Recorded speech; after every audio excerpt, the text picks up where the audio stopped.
This is Making Light. Julie Hurt and Kate Fogger are Soul Level Intuitives and Animal Communicators. This show is about us sharing our experiences in the hope it will help others along their path. So let's go make some light. Hello everybody, I'm Kate Fogger and with me is Julie Hurt, and today we have an enormously special guest star. But before we introduce her, I would say we are making light. So Julie and I do this weekly podcast and we normally go through all the negative beliefs and all that rubbish. And today we're just going, well, we probably will talk about all those things as well. But most importantly, I'm desperately excited to introduce Parul. So Parul is a fellow animal communicator, but she is so much more. And I didn't really know Parul. I knew she'd sort of qualified because they tell us. We get emails about, all these new people, which of course we're like, new people, whatever. And then I had said to Julie, I really want someone to do some healing with me. And she said, have you asked Parul? And I was like, I don't really know Parul, And I went on Parul's website and I was just like, oh my God, she's a pranic healer. And I was like, Googling pranic healing. And I'm like, so excited about it all. And then we started speaking, didn't we, Parul? I know you had already spoken with Julie, because I don't know if she was your teaching assistant or not, but I know you guys were. But anyway, so I am delighted. Partly also because it's really nice to have representation in anywhere outside the US. No offense, Julie, but there's just this sort of bond in the rest of the world that's like, we're here too. So it was just lovely to have that. I thought the United States was the epicenter of the universe. It is it not? but the rest of us still, we exist. You may be the center. No, it's not. It's not. It's one of my biggest pet peeves. No, it's still like, hello, over here. And if I thought the time zones were shit for me, they are doubly shit for Parul. So to try and keep up with things. So Parul. Can I just make a note? Dr. Parul Chaudhri. Oh, I'm sorry. I just want to say Dr. Parul Chaudhri. Dr. Parul. Yeah. So yeah, that's all. Because she's done amazing work. Then I'm not saying you're not saying that. I'm just Dr. No, I didn't say it. I'm deliberately not saying it because actually, Parul, when I was at university, I wanted to do a PhD because I wanted to be Dr. Patterson. And then I didn't. So I'm just jealous because I didn't do it. So I'm just plain old Patterson. It's like, okay. So Parul, tell us about you, not just how you got into this, but how did it all start for you? First of all, I want to thank both of you, and it's so amazing to be here with both of you and working with you and Julie as my teaching assistant, you as a friend that I have got, such a beautiful person you are, Kate. And it is so amazing to be with people like you, because where I am, I do not find people like you who do this work and so open to sharing and exchanging views and information with each other. So I'm very, very delighted and blessed to be here and have both of you here. And how I got here, oh my God, that's a long journey. And I really do not know how I landed up. But I know for one thing was for sure, even as a small child, as a little girl, I always had this in my head that, I can understand what the animals are saying. Somehow it was there in my head. I don't know where did it get from.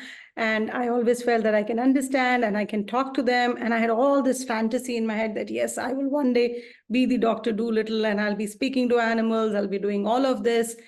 But as you grow up, life happens, things change and priorities change. So I got working. I helped my husband set up a few businesses. We run 2 schools of our own. So K-12 schools, which I helped him to set up. I was a principal of one of the schools. Then, interestingly, that was not enough, never. And for me, nothing is ever enough in life. So then I started a food truck out of the blue. I said, I want to do something absolutely bizarre and I want to do this food truck. And why I started a food truck was, like I said, people need to eat healthy. There was a phase in my life. It may not look like when you look at me now, but it was a phase in my life when I wanted to make sure that everybody is eating healthy. And I was selling sandwiches on a food truck and I called it Which Way, which was, that. And why I did that, because I loved being out and There also, my whole sole aim was where my food truck was used to be parked. We used to have a lot of stray animals. And my motivation was, after we have done, we would feed those stray animals. There were cows, there was dogs, and there were cats who used to come along with a lot of students. And I would always go and park outside a college, so I interact with more younger crowd. And by doing all this, I realized that there is so much more that people need to understand. There need to be so much of awareness of how, what the animals are doing in our life, how they are simple things. I didn't start out right away, thinking that I will communicate or I'll become a communicator. I started out making a difference in whatever I was doing. So I got these students together. These group of students would come on my food truck, and then every evening we'll go campaigning, looking for stray dogs who are hurt or injured, and do a little first aid, pick them up, take them for neutering and sterilization, because here in our country the facilities are there, but I would say the population size is so huge that I would not even blame the authorities. They are doing their best, but the size is so much that we need more. Parul, actually, we haven't actually told anybody that you're in India. I mean, they might have worked it out, but yeah, Parul is in India. Sorry, guys. Go on. I also didn't mention. So I'm from India and I'm from New Delhi. So there is a lot that needs to be done. We need a lot of hands because the population is huge, and we have a huge stray population, and we have so many animals on the road which are stranded, which need help. So I started out doing that. And when I was doing that, I realized that this is not enough. Only first aid is not helping them. I need to do a little more. I always wanted to be a vet, and my parents were both doctors, and they somehow never kind of encouraged me, because one was a surgeon, one was a gynecologist, and they said, vet in India means somebody who can only treat cows and horses. And then we have this weird thing, that we'll have a vet who'll throw an injection on the cow, it will be, like that. So our animal husbandry, veterinary science was pathetic at that time when I was growing up. I'm talking about 30, 40 years back, when I wanted to do this. My parents said, no, we do not want to have a doctor who's just throwing injections at horses and cows, so you better do not do this. So I said, okay, fine. So I said, okay, let's do something else. But I always wanted to be that person who could make a difference or heal or, help the animals. So my first aid was basic. And then I thought, I cannot do veterinary science now, that they are not going to take me. I was too old to get enrolled in the school. So then I started looking for other options where I can heal them with other modalities. And I came across a pranic healer, and I was very excited when I went there, and they said, no, it's, we heal humans only. We do not teach for animals. I said, oh, shoot. I wanted to only learn for animals. I'm the last person to be interested in healing a human. Okay, no offense, humans are great. I'm a human, but my passion was to go out and heal an animal. So then I said, oh God, what do I do now? They said, okay, fine, the anatomy is the same. So then I went to a vet, and I asked the vet, what is the difference in the anatomy? Teach me the anatomy. If you cannot teach me the whole medical science, at least teach me the anatomy of different animals. This was a vet where I used to take my animals, and he said, okay, fine, we'll sit you down. And he started teaching me the anatomy and how it all works. And I made that comparison. I said, oh, this is similar. What they're doing in pranic healing energy works the same way. And then I started reading and, pulled out a bunch of papers, wrote a couple of stuff, went to people who were doing energy healing, and started finding out that connection, that this can merge. So I started merging, and I started treating the stray animals which were injured on the road. And it worked wonderfully well. They started healing. We had a dog whose toe was cut. It was missing. The toe there was a regrowth of the bone in the toe. Wow. And without taking him to the vet, we didn't have to take him to the vet and nowhere. We just treated him with healing. And I started doing Bach flower remedy at then. I started using flower essences to calm them down, to help them understand that we are here to help them. And it all started working out beautifully. And that's how my journey started. I was so excited. And pandemic came. Pandemic was a blessing, because that was the time nobody could disturb me and the animals. We were the only two people alone on the road, on the streets. So I would go every day out. Not a day I stayed at home in COVID. And I was out feeding them, looking after them, though I was taking all the precautions. I was going out, but I was out there looking after them, feeding them, healing them, giving them Bach flower. I learned so much in that stillness it was wonderful, because being in that still moment, just sitting there, it was all quiet and peaceful. Just being there with the animals, it really opened up a lot for me. And then I lost my two amazing girls that I had, Zara and Zina, and that was a time I was totally shattered. I was in a cocoon. I was not going out. I was not doing anything. And I would just spend sleepless nights thinking, why? Because I was doing so much of healing work, and both of them went with major illnesses. Why they brought up this illness? Are they dogs? Were they dogs? Yeah, they were dogs. Yeah, they were dogs. So yeah, sorry. So I know we all talk about our girls, and there's people going, "What girls? Horses? People? Girls. Children? What?" It's like the four-legged girls. So Zara was a Dachshund. She was a dog, and she was struggling with blindness. And I have a lot of eye issues. I've undergone many eye surgeries, and Zina was having issues with mobility, and she was fighting a lot of ailments. She had an enlarged heart. She had tumors, and she had a tumor which would regrow in her mouth. There was so much happening regarding the health part, and I was wondering why. Why is it that I'm going out and healing so many and they're all getting better? And in my own house, where I have these two animals, which I tried my level best, but it's not working. There is something which I'm missing. And that was killing me. So I was having sleepless nights. I was going on to a YouTube channel, because you're just sitting, you're surfing, and Daniel's video popped up, and she came on, and I absolutely, whatever she said made so much of sense. And the way she talked and spoke it gave me so much of peace. So I was listening to her videos every day. And one day it went into a loop and it got stuck and it would not budge. It was a sign, which I learned later, that signs come like this. And I went onto the website because I watched that video enough. So I said, let me scroll down and see what is there. Is there a link? How can I get out of here? So I clicked on her website, went there, and that's how my journey started as an animal communicator. I enrolled myself into so many courses that she offers, and that's how we all know each other. And it's so amazing that she's a teacher, and she is the reason why we got together. Absolutely. So Parul, so you then learned the animal communication. How did that affect your healing? Have you found? How did it contribute to what you were already doing? Oh, majorly, because now with animal communication, I can actually feel how they're feeling in the body. Body mapping helped me a lot with my work, because I can feel what they're feeling, number one. Number two, I understand why they're bringing up things, with the soul level, why they're bringing up all these behaviors, which may look like that it needs some medical attention or it needs some medical care that they need. Actually, it's my healing is expanded from them having Bach flower to their human having Bach flower to their human getting healed to the human getting help, because actually it is less of them and more of human. So that bridge, which was a miss when I was struggling with Zara and Zina, I kind of bridged that gap. I understood why they were bringing all that they brought up as so many health things. And when I started learning, I learned about myself, how those animals are working with me, how they are helping me now in my journey from where they are in the soul plane. And that changed the entire perspective.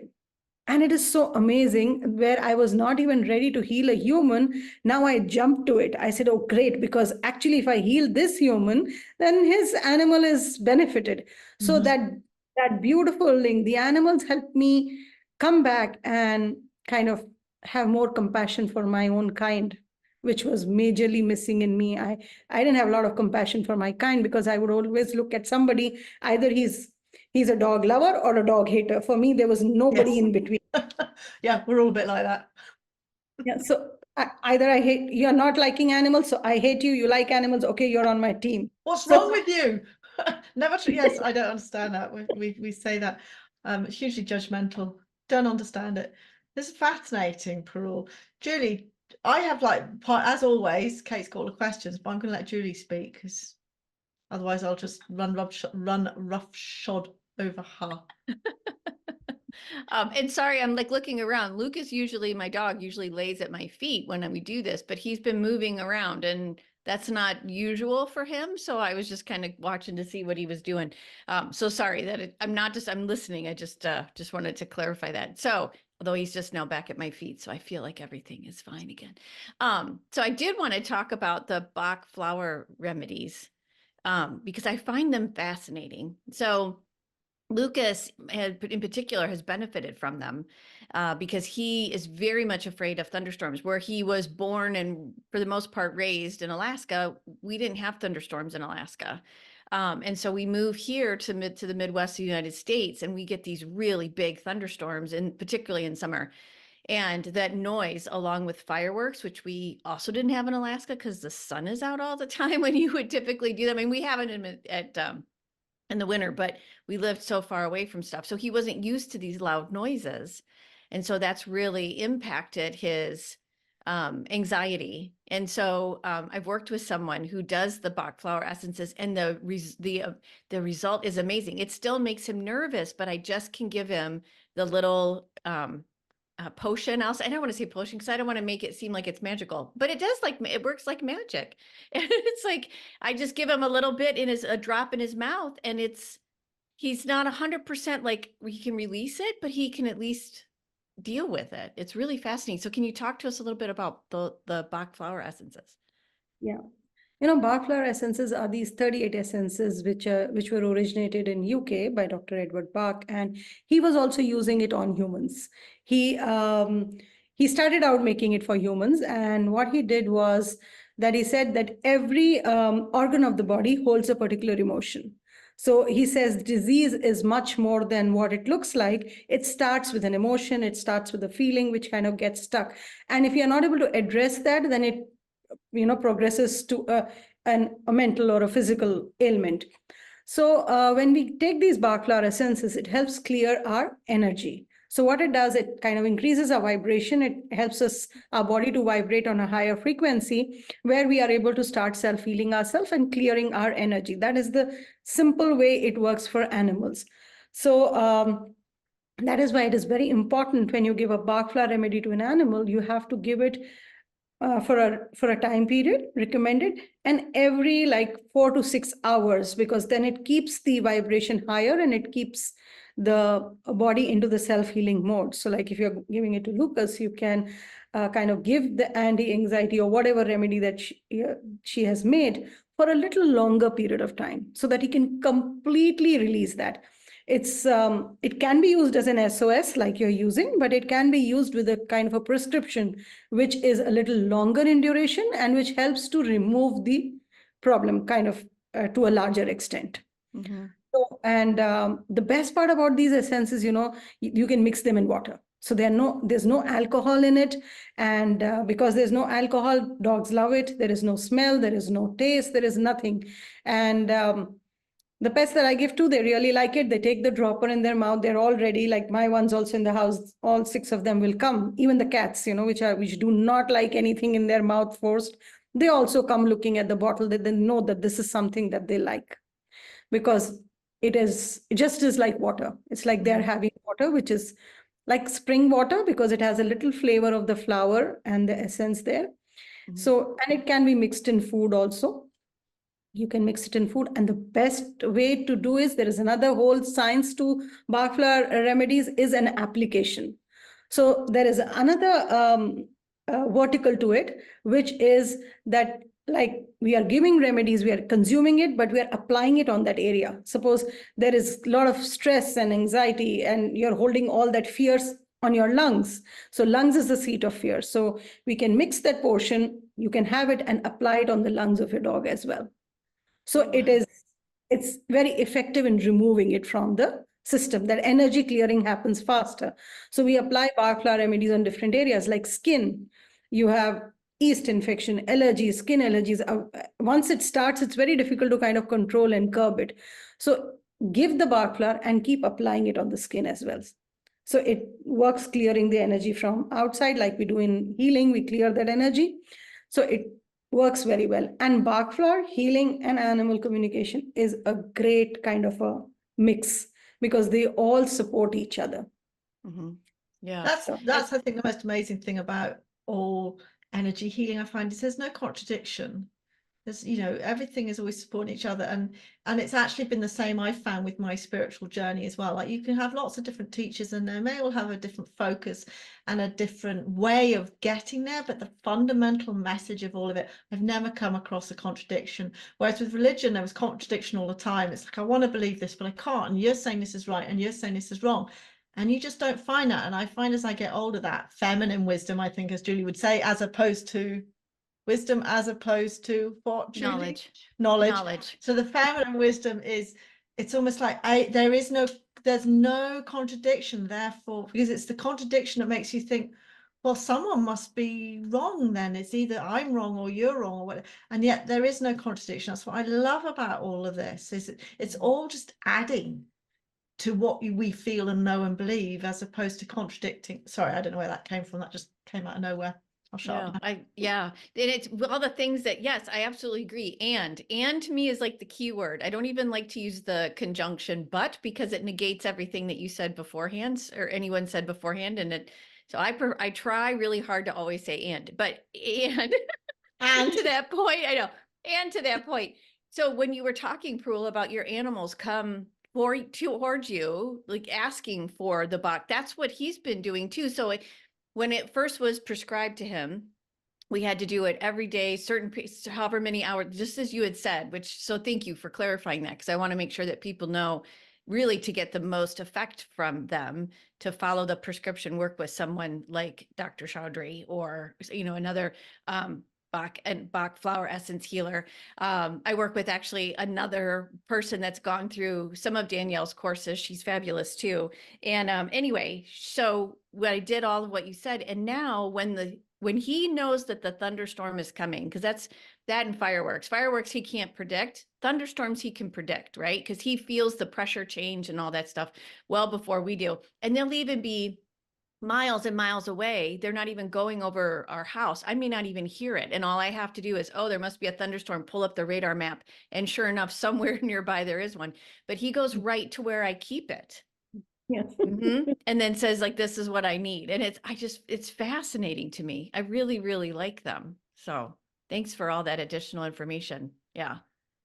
Was that how your business is? Humans of Animal Land, right? Okay. Is that what it started with, just the flower, or how did that all start? Humans of Animal Land started out by talking about animals, creating awareness. I started out with animal healing and Bach flower, but more with creating awareness. I made that page where I could talk and tell people, okay, if you have a small house, you do not bring a bigger dog into it. And what happens, because we've been living with animals, or we know so much about animals, we just presume that the other people already know it. But there are a lot of people who are first-time pet parents. They do not understand what breed to get, what animal to get, what are the challenges. So I was getting very disheartened seeing people getting an animal and then they just kind of, in COVID, that was happening a lot. You get a pet and then you say, no, I don't need it. But now this is looking big. This is more work, responsibility. So I started it out. I think it's been 3 years. I've been running the company per se as a company now. 3 years. Yes. Oh my God, Parul, I thought you've been doing it all your life. Can we just mention at this point that Parul has, and I didn't even go onto Instagram, Google told me this, you have 45.3 thousand followers. Like, oh my, are we allowed to say God on this channel? Goodness. You say other words that they allow. God, I think an argument about whether we should use the word God or not, because it brings up so much for us as individuals. What does God mean? That is amazing, Parul. I just assumed you'd been doing this like your whole life. No, I was never a very tech savvy person, and I'm not also. I'm just learning along the way. And I just started out this page because I just wanted to tell people that, hey, there is a lot more to dogs, there is a lot more to animals rather than just having them in the house. And and it was interesting, how this happened. I started this out, and when I was doing this, within 6 to 8 months, I started doing the animal communication. So I started with the first level course with Daniel, and whatever information I was gathering, I was continuously sharing on this page. So it was not that I was I was holding no information back. I didn't wait. Okay, let me become a certified practitioner or an animal communicator. Then is when I'm going to share. I was too excited to continuously share information. So it started kind of growing. So Well, from it being, works. Whatever you're doing Yeah. is amazing. I mean, Yeah. you know, we need lessons from you, but we'll talk about that later. no, I just go and do whatever I feel, because somehow I feel that community, I feel that oneness, which is very strange. I've been doing, I'm not very active on Facebook. I'm not a person who will do a lot of WhatsApp and stuff like that. But in Instagram, somehow I found my place. So I found these people who are, who are willing to listen, who are willing to respond and understand what I was doing. And it was nice. And I kept on sharing everything. So my page talks about animal communication, animal healing, Bach flower. It talks about general stuff about animals also, general stuff about cats, animals, dogs, what you need to do, some very basic stuff also. So I didn't kind of think, oh, I'm an animal communicator, I'm only going to share this part.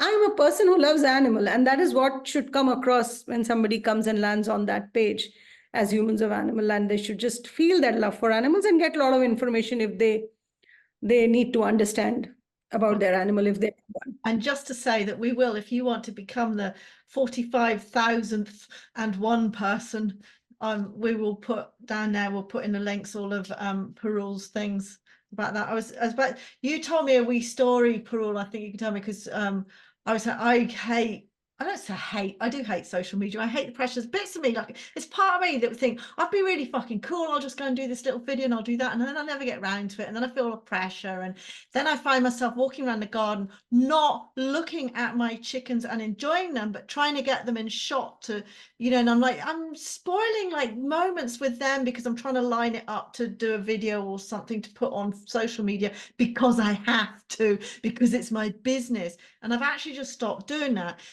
And I'd said to you, oh my God, like you do all these videos, and you told me something, I don't know if it was a cockroach or a spider. Do you remember? You said that you always do all these videos.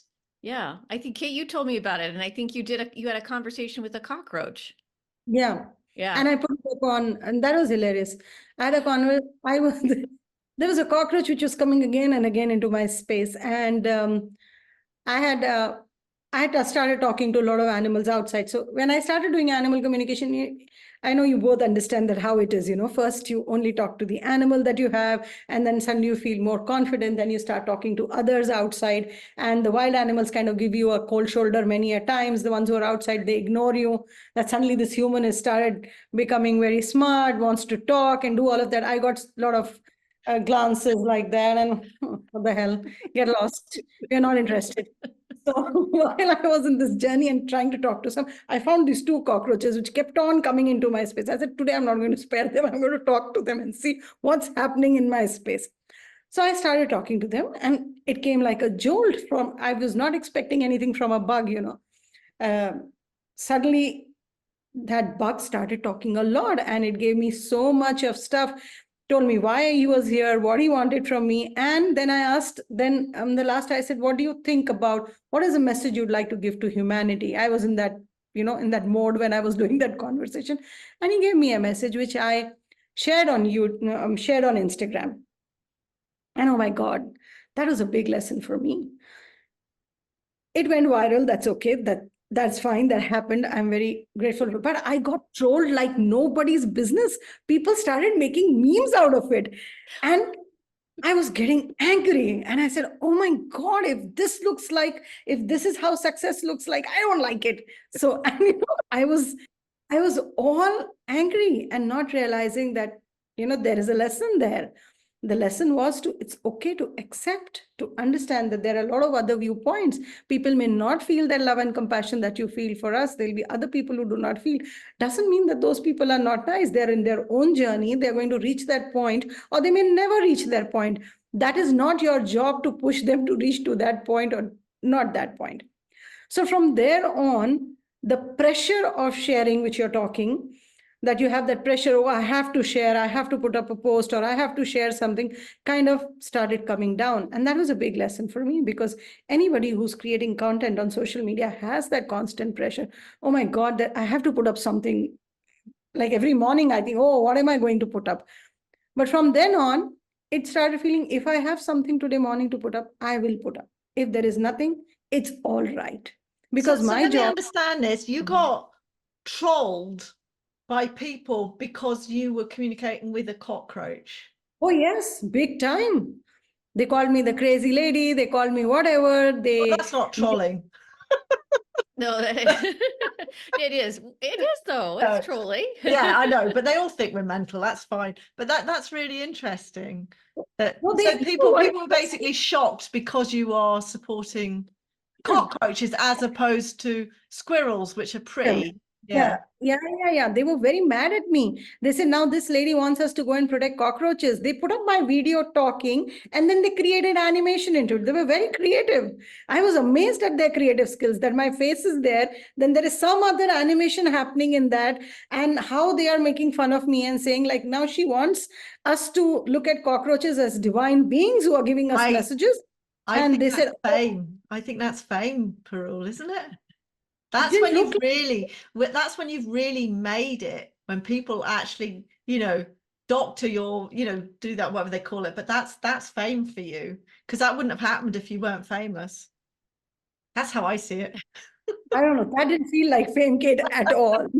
That felt very bad at that moment. That's hilarious. I What think, was the message of the cockroach? yeah.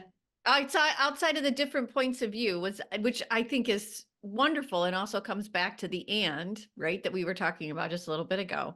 Was there more about humanity or something in their message, or is that one of the biggest takeaways?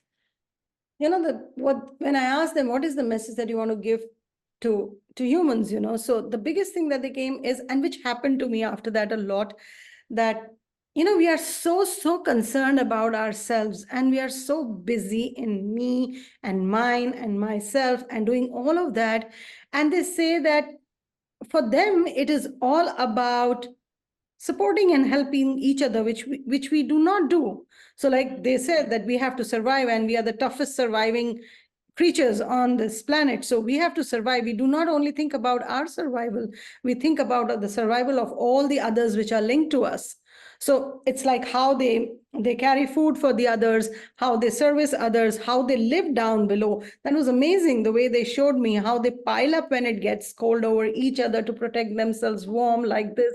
So how they are doing all of that, that was an interesting conversation, and a pretty long one, where they kept on kind of giving me those images, those knowings, and how they are piling up like that, and how they kind of make a circle in a drain when they are in a drain, so to protect themselves from the water gushing out, so they circle on the linings, and how they stick with each other. There was so much that they showed me and gave me, and it was all about how helping each other helps and not pulling each other down. And right after I roll out that reel and everybody's trying to pull me down. And yet it did not. Look at you. Now you're at 45,000 followers. I Yay, think they all cockroaches. Lessons from the cockroaches. I love it. I absolutely love it. Yeah. Oh, I've So, never seen it. I need to go out and find it. I'm yeah, me curious. too. We'll have to Yeah, go and I'm sure. go and I have to- watch many of your things because you do a lot of readings live on Instagram too, or you answer questions live on Instagram, and I always find them fascinating. And do you know if predominantly is your audience in your part of the world, or do you find, I feel like it's global by now, is it not? It's global. Okay. I would say, a lot of audience in my space, but I get a lot from outside also. So from UK, and then from US, Dubai, many countries, Australia, a lot of Okay. places. I have clients from a lot of places. From Japan, that was the recent one, from Japan. Truly Okay. international then. Yeah. A lot. And it's nice because you get to meet those different kind of people and interact with them and see how they live, what they do. So it's always very exciting to me. I am very excited to meet people outside my country. Yeah. Yeah. Sorry, Kate, you had a question. Oh, I've got hundreds of questions, but so because we've talked about this, Parul, and I think Julie gave me a more politically correct way to phrase the question. Let's see if I can remember it. So one of the reasons I think I've said this before, being really sensitive about animals, I'm quite, I would love to live somewhere else. I was brought up in Africa, and having lived here, I so want to go. I actually loved India. I went to India for business. I absolutely loved it. I thought it would drive me crazy because it's just like, oh, so full on. I was in Mumbai. It was like totally full on, but I loved it. It had a beautiful synchronicity, even though it seemed chaotic. It all just seemed, anyway, all of that. But one of the reasons I am scared about going to live somewhere a bit more, well, not here, basically, is the way that people treat animals. I mean, this has helped me. I think the biggest thing I've learned over the last year even is that, because here I am in Scotland, very well protected from all of that. The sheep are lame and I worry about the sheep and that the farmer's not taking care of the sheep enough, and the sheep, Julie hears this all the time. I worry about that, and I am actually okay with these things now, because actually it's not my job to fix everything. So I am really learning that, and I'm also, from the lessons I learned, that animals don't expect that. I have come from this level of feeling responsible for the well-being of every animal in the world, to realizing that it's nice if I can help them, but that's not my job. It's not my responsibility. And they are teaching other people as well as me with all these lessons. But all that said, witnessing, cruelty now would still very much upset me, but what we perceive as neglect, perhaps in the West, like me watching, and even Julie, we have this with your neighbors about whether they care for your dog the way you would choose to care for your dog. I mean, I've backed off a lot on that, about, they all have their own relationships with their animals. It's not for me. I used to be really judgmental about that. If you didn't treat your animal the way I treat my animal, then you're an asshole. Whereas I realize now that it's not my place. Still think it, but I've learned to just calm down a bit about it. So again, I'm not saying even necessarily cruelty, but neglect and a lot of stray animals, which admittedly is everywhere. And I know it happens in Britain. And in fact, in Britain, when it does happen, some of the cruelty is very deliberate. But there is also neglect, but that's through poverty. So it's the same all over the world, but shall we say that it's probably less obvious here? Let's put it that way. How do you cope with that, Parul? Oh, that is not easy to cope up, Kate. And there is so much that happens here. I do not know. And that's my struggle. That's been my struggle, why I'm doing all this work also, because I do not know why they can treat one animal so well and the other not. So like there is a lot of like cockroach, so they do not want to treat anyway. But I'm talking about a cow, which kind of gets a lot of respect in India for religious reasons. I'm happy, at least that one is getting. So there are times on my page when I'm talking about the religious significance of dogs. So who are the gods who are taking care of dogs? Because somehow I want to make sure that they understand that and India is fascinating, every god has an animal. So if we look at Lord Ganesha, he himself represents an elephant. And if we see, he rides a mouse. So a mouse is sacred. So you're not supposed to kill a mouse, because if you see a mouse, then it could be just a sign that Lord Ganesha is just visiting. So that is one. Then, oh God, I'm not able to remember any. Okay, so it's all then right. we You can have... say anything, we wouldn't know anyway. No, I don't want to do that. Then we have Lord Krishna, who represents a cow. So he grew up with cows, and cows are very sacred and auspicious. Then that is the cows. And then the bulls are for Lord Shiva.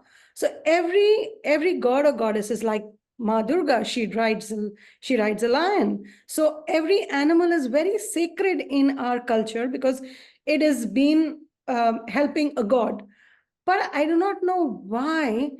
For religious reasons, they're very happy. So when they see a black dog, they all want to go and feed. Because if you feed a black dog, you can get rid of the ill effects of Shani, that is Saturn. So, so they will all want to go and feed the black dog. So you will see in India, when you go out doing feeding to stray animals, the black dog is always the healthy one, because he's getting food and biscuits from everybody, because he's black in color. So there are interesting combinations of belief systems, how people are doing that. And they will see a brown dog and they will just shoo that brown dog away. No, we're not giving you food because the priest told us to go and feed only the black dog. So Oh, there are see, a lot of that triggers all my negative beliefs. You know, if they were all starving, that's better than one being fed and the others being shunned. That's that triggers all my insecurities. What I find interesting is in the US, it's the opposite. Yeah, Black dogs and cats have the hardest time finding homes, Yeah. you know, in animal shelters. So I didn't know know that was true for dogs, Julie. I knew it was for cats. I didn't realize it was for dogs. It's dogs as well. I Yeah. didn't know that. Yeah. in India, nobody's going to keep a black cat. It's true here and nobody wants you to keep a cat to begin with. And a black cat is a big no-no. So that's considered very inauspicious. Okay. And yes, it was very difficult because I would land up fighting with every single person in my neighborhood. You're not taking care of your dog. You're not leashing him too tight. You're doing this and you're doing that. And for me, it's like, and it is interesting because I had my son after 13 years of my marriage, and I would always consider I still consider them my children, and they were my children. I would talk to them, I would do them. So people would say she's a crazy lady because she doesn't have kids, you know, she goes around dogs and she's taking care of animals and she thinks they're their children. So in India, you will find two kinds of people who are crazy. They want to do everything and anything for their animals. And you will find another class which will say, no, I do not need this animal. You can take him anywhere, you can kill him, you can do whatever you want, but I don't need. So that these two different kind of people existing. And for people like me, it becomes very challenging because I'm picking up, we are rescuing. I work in a shelter, I volunteer in a shelter. You know, Kate, you were there, and we were doing that, we were working for that shelter. So there are so many disabled animals. I always feel that, you know, a person starts doing crime by hitting an animal. That's the first thing he starts. Pelting stones at an animal is the, you know, I would say that is the basic class to learn how to commit crime. And that happens so much in India because it's so easy. You just go and you're angry at your parents, people living, you know, people on the slums, they're angry with their parents, go and pelt a stone at the dog. There you go.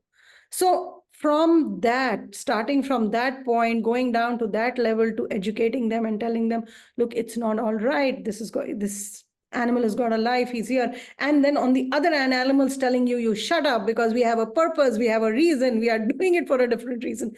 So it becomes, there are days when I'm not able to breathe. I said, what the hell am I doing here? Why have you made me do this? Because this guy is telling me that he has got a lesson with this man. He wants to be with this guy because he's treating him bad and he's helping him learn a lesson. And I cannot see him being treated this bad. And I'm having sleepless nights.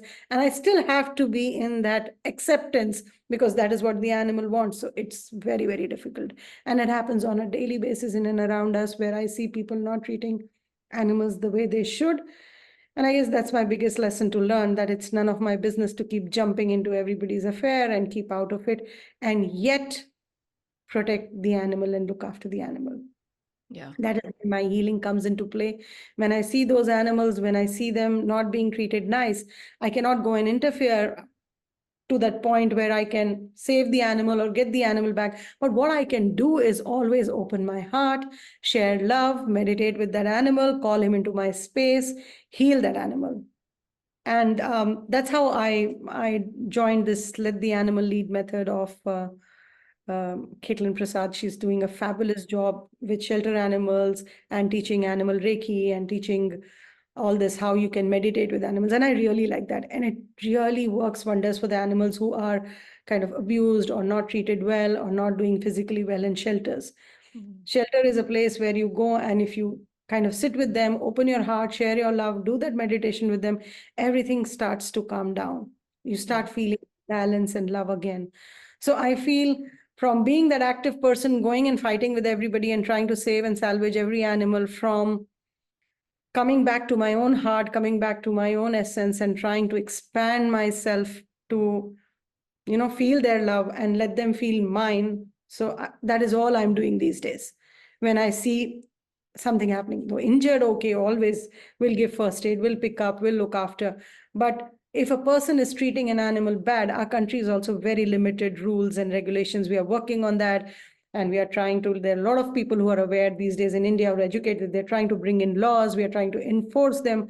But that's a challenge, and especially in apartments where people are living. The apartment living is the place which is getting the worst hit, because we are living in apartments. The neighbor doesn't like the dog barking. There's a neighbor on top who says, no, I'm okay. There's a neighbor on down who says, I am allergic. So, it's so difficult to kind of cope up in that situation and still have your dog and maintain your sanity in the house also with other family members, because they say you're bizarre. Why do you want to have them? Because when they are having problems, and there's so much of problems, why don't you do away with it? So there's a lot of lessons which I think animals have globally kind of geared up and helping humans understand and learn their lesson. That's what I feel. I just want to share something. I told Julie this, but it gives me so much hope. We have a lovely lady who it all came very bizarre, because Danielle actually got in touch with us, and she said she didn't normally respond to emails, but somebody in Egypt had asked for some help communicating with them animals in Egypt, and were any of us interested? She just said, and we'd started this group, so we communicate. I'll just show you this. So this is Kuka.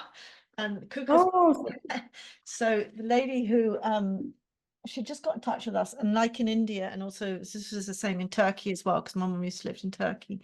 You have big groups of stray animals, and every now and then the councils would go out and poison them, which was just devastating for people who care. But so just there were volunteer groups who go out and capture and sterilize and release and that. But every now and then people would get disgruntled, and either the council would deny it, but it was quite often led by the council or enabled by the council. They would let people go out and do these mass poisonings, which was horrifying and also extremely dangerous for, I mean, again, like you, I don't care about the people, I care, but it's still dangerous for everybody anyway.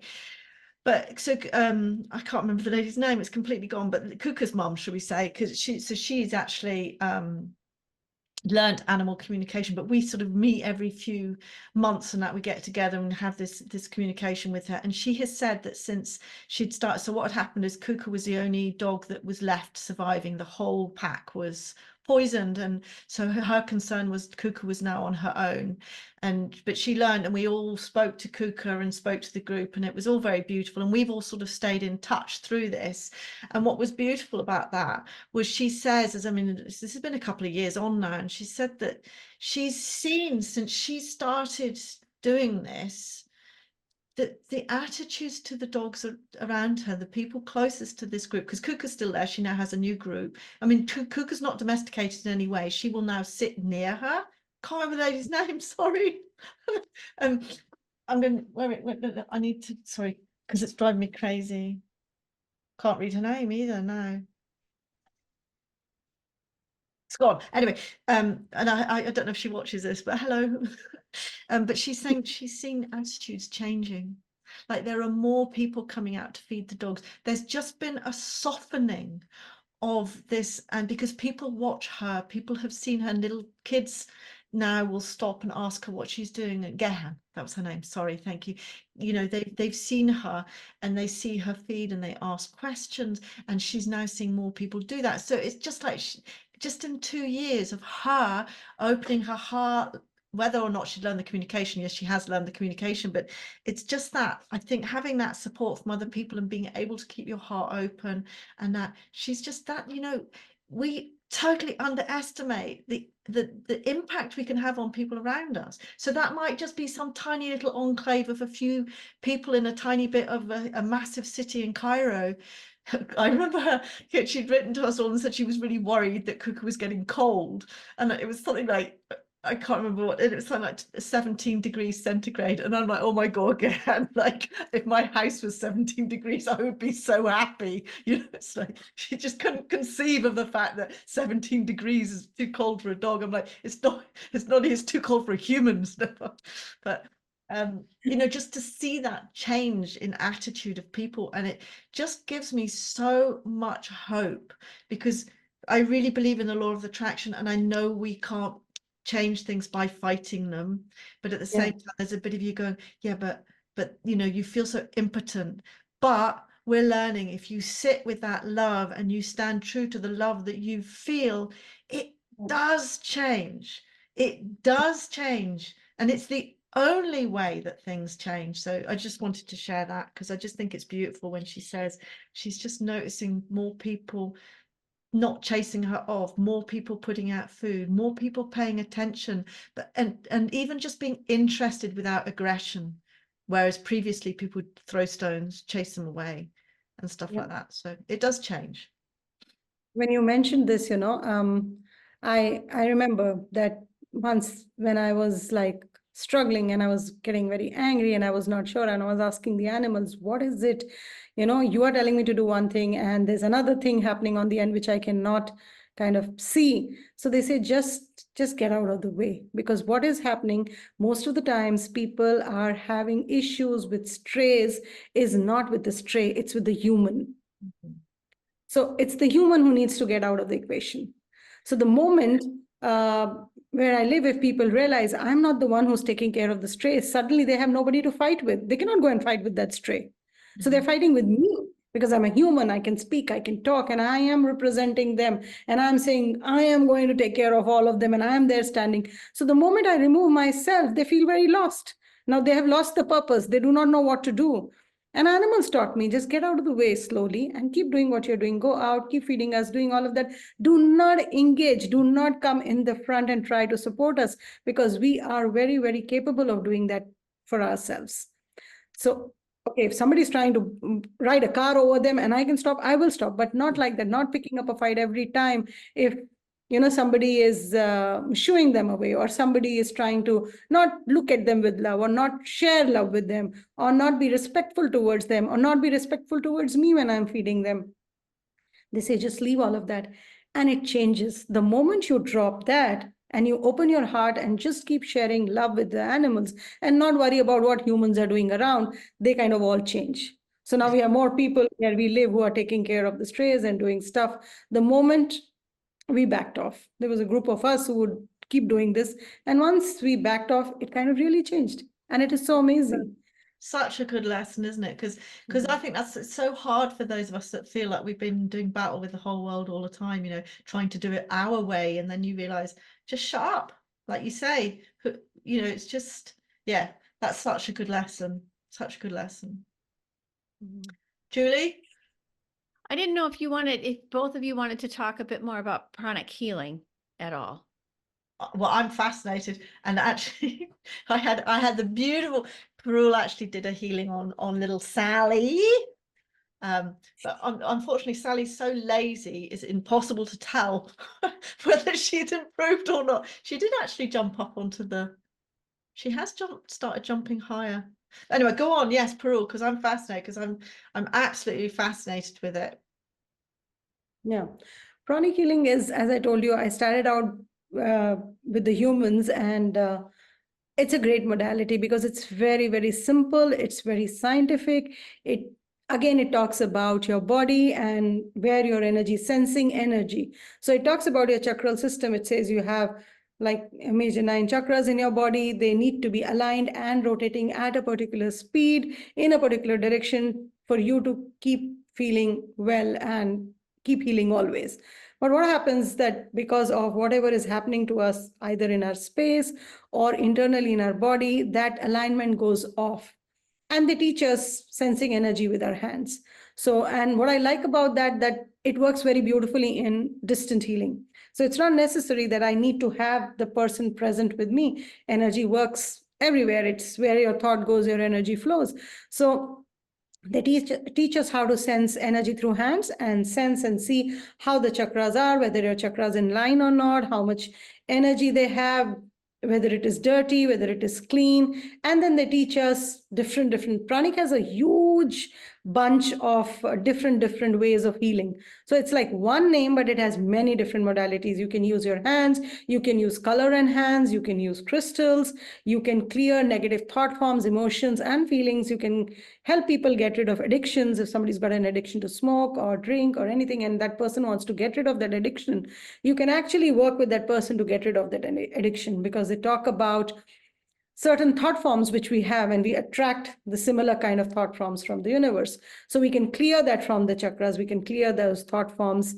And what else? They have a lot of interesting. Then they talk about arhatic, which is another beautiful modality, which is raising your own vibration, increasing your own spiritual awareness, and trying to connect with yourself, where the pineal gland is activated, where we start connecting with ourselves. And we do these meditations. There are a lot of meditations that they teach. And as an Arhatic yogi, I've done my Arhatic practice. So as an Arhatic yogi, I'm supposed to meditate for good 1.5 hours every day. And I love what about their meditations is their meditation includes exercise. So they're the only ones which say that before you meditate, start moving a bit. So they say when you move, do simple stretches, move around. What are you doing? You're activating your chakras. You're clearing any stuck, dirty, diseased energy in your body. And then you start getting the universal energy inside your body.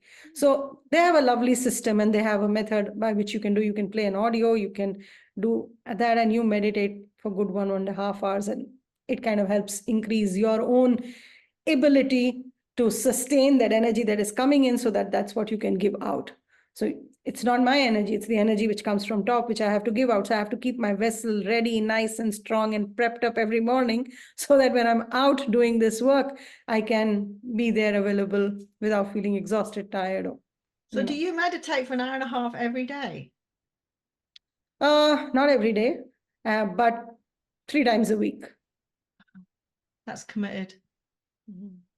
Because I'm switching. So I'm thinking, okay, let animal lead also teaches me meditation. That's the overdoer in me. Okay, they also teach me meditation. So how do I fit that in? Then, okay, I want to meditate to a particular frequency. So it's just me overdoing it. So don't worry.